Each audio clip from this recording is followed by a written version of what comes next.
Dear student, welcome to SV academy. SV academy Rawla की online classes में आप सभी बच्चों का हार्दिक स्वागत है।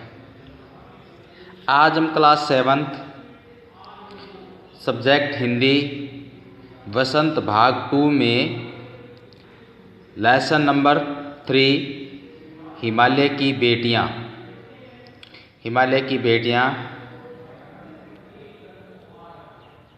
बेटियां पाठ पढ़ रहे हैं। पिछली वीडियो में हमने इस पाठ को आधा ही पढ़ा था।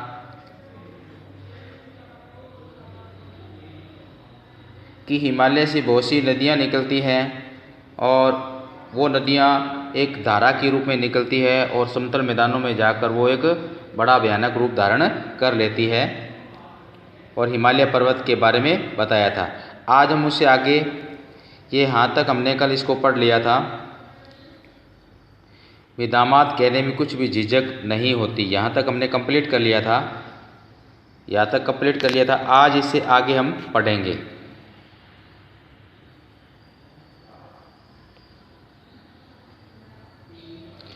अब है कालिदास के विरही यक्ष। कालिदास कौन थे? कालिदास संस्कृत के महान कवि थे, यानी कालिदास का संस्कृत के महान कवि। विरही का मतलब बिछड़ा हुआ। यक्ष होता है यानी हिमालय में निवास करने वाली एक जाति या कुबेर का वंशज ने अपने मेघदूत से कहा था, यानी मेघदूत का अर्थ है बादल रूपी दूत या संदेश वाहक, यानी संदेश देने वाला। यानी कालिदास के विरही यक्ष ने अपने यानी संदेश वाहक से कहा था कि वेत्रवती का नदी का नाम है बेतवा नदी को प्रेम का प्रतिदान देते जाना। प्रेम का मतलब प्यार का, प्रतिदान का मतलब बदले में दिया गया, देते जाना। तुम्हारी वह प्रेयसी तुम्हें पाकर अवश्य ही प्रसन्न होगी। तुम्हारी वह प्रेयसी का अर्थ है प्रेमिका। कि तुम्हारी वह प्रेमिका तुम्हें पाकर अवश्य ही प्रसन्न होगी। यह बात इन चंचल नदियों को देखकर मुझे अचानक याद आ गई और सोचा कि शायद उस महाकवि को भी नदियों का सचेतन रूपक पसंद था। सचेतन होता है जीता जागता या सजीव। रूपक पसंद था। दरअसल जो भी कोई नदियों को पहाड़ी, घाटियों और समतल आंगनों के मैदानों में जुदा शक्लों में देखेगा, वह इसी नतीजे पर पहुँचेगा। यहाँ पे समतल होता है सपाट, यानी समतल मैदान, और जुदा होता है अलग अलग, और शक्ल का अर्थ है रूप। शक्ल का अर्थ क्या है? रूप। तो फर्स्ट पैरा हो गया इसका। अब काका कालेकर ने नदियों को लोक माता कहा है। तो क्वेश्चन यहाँ से उठता है, नदियों को लोक माता किसने कहा है? काका कालेलकर ने। यानी नदियों को लोक माता किसे कहा है? तो काका कालेलकर ने। किंतु माता बनने से पहले यदि हमें इन्हें बेटियों के रूप में देख लें तो क्या हर्ज है? और थोड़ा आगे चलिए। इन्हीं में अगर हम प्रेयसी होता है प्रेमिका, प्रेयसी की भावना करें तो कैसा रहेगा? ममता का एक और भी धागा है। ममता का मतलब प्रेम का या अपनापन का और भी एक धागा है जिसे हम इनके साथ जोड़ सकते हैं, मतलब इनके साथ जुड़ सकते हैं। बहन का स्थान कितने कवियों ने इन नदियों को दिया है, यानी इन नदियों को कितने कवियों ने बहन बेटियों का नाम दिया है। एक दिन मेरी भी ऐसी भावना हुई थी, थो लिए मेरी भी ऐसी भावना हुई थी, थो लिंग है, थो लिंग यानी तिब्बत की बात है। मन उचट गया, तबीयत ढीली थी, सतलज के किनारे जाकर बैठ गया। दोपहर का समय था, पैर लटका दिए पानी में। थोड़ी ही देर में उस प्रगतिशील जल ने असर डाला और तन और मन ताज़ा हो गया और लगा मैं गुनगुनाने। तो लोक माता का अर्थ यहाँ पे देखो, लोक माता का अर्थ है संसार की माता, ठीक है। किंतु माता बनने से पहले तुम बेटियों के रूप में देखें तो क्या हर्ज है। हर्ज का मतलब यहाँ पे हानि है, प्रेयसी का अर्थ प्रेमिका है, और ममता का अर्थ प्रेम या अपनापन, और मन उचटना यानी मेरा मन उचट गया। उचट का मतलब मन न लगना, किसी काम में मन न लगना, ठीक है। जय हो सतलज बहन तुम्हारी, लीला अचरज बहन तुम्हारी। हुआ मुदित मन हटा कुमारी, जाऊं मैं तुम पर बलिहारी। तुम बेटी है बाप हिमालय, चिंतित पर चुपचाप हिमालय। प्रकृति नटी के चित्रित पट पर, अनुपम अद्भुत छाप हिमालय। जय हो सतलज बहन तुम्हारी, जय हो सतलज बहन तुम्हारी। लीला अचरज बहन तुम्हारी, हुआ मुदित मन हटा कुमारी। जाऊं मैं तुम पर बलिहारी।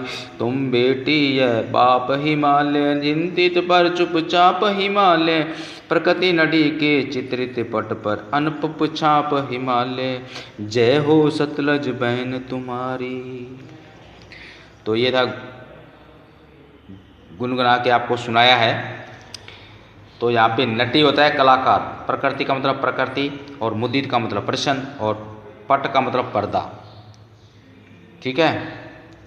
तो ये सतलज नदी के बारे में इसने कहा है।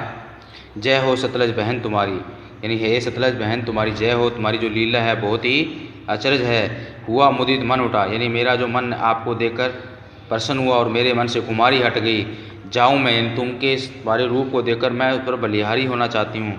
तुम बेटी है बाप हिमालय, तुम यह बेटी और हिमालय तुम्हारा बाप है। चिंतित पर चुपचाप हिमालय, चिंतित है लेकिन चुपचाप हिमालय है।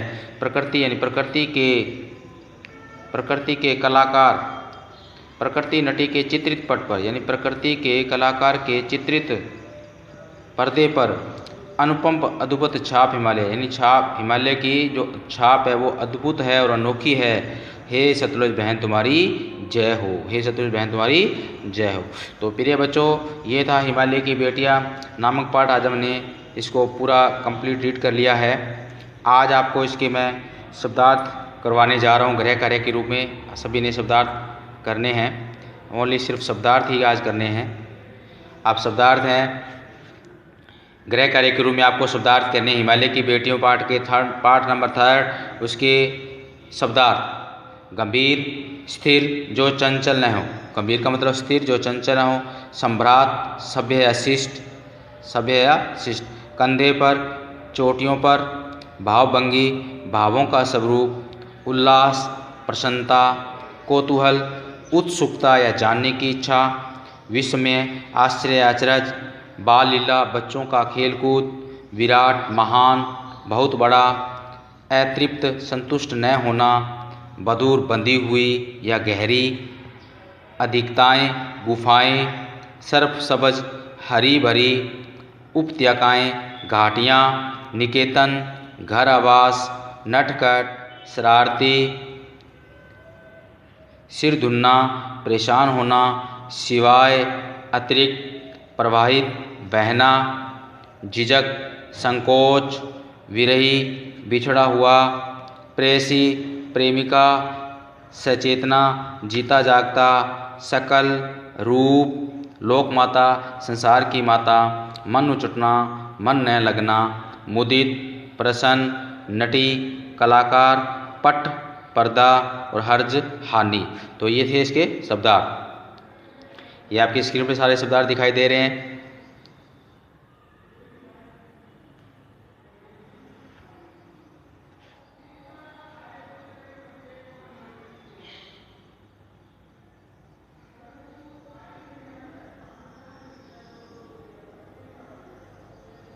ये पूरे शब्दार्थ हो गए हैं। तो आज के गृह कार्यक्रम में आपको लेसन नंबर 3 के शब्दार्थ करने हैं। तो प्रिय बच्चों, आज के लिए इतना ही। नेक्स्ट वीडियो में हम इसके अभ्यास प्रश्नों पर चर्चा करेंगे, अर्थात अभ्यास प्रश्न करेंगे। मैं एक और बात कहना चाहूँगा, सभी बच्चों ने अपना गृह कार्य पूरा कर लिया होगा, मैं ऐसी आशा करता हूँ। अगर कोई बच्चा होमवर्क में पीछे है, अभी लेसन नहीं पूरा किया है, लेसन 2 नंबर तक कंप्लीट जिसका नहीं है, वो जल्दी से जल्दी पीछे वाली वीडियो देखकर अपने गृह कार्य को कंप्लीट करें। 2 नंबर लेसन तक के शब्दार्थ, उसके क्वेश्चन आंसर सारे कंप्लीट करवा दिए गए, भाषा की बात तक कंप्लीट करवा दिए गए। आज 3rd नंबर लेसन के शब्दार्थ का गृह कार्य आपको दिया है। तो सभी बच्चे इस बात का विशेष ध्यान दें कि गृह कार्य को साथ साथ अवश्य पूरा करते रहें, कोई भी गृह कार्य के कारण पीछे न रहें। तो नेक्स्ट वीडियो में हम इसके अभ्यास प्रश्नों पर चर्चा करेंगे। धन्यवाद। जय हिंद।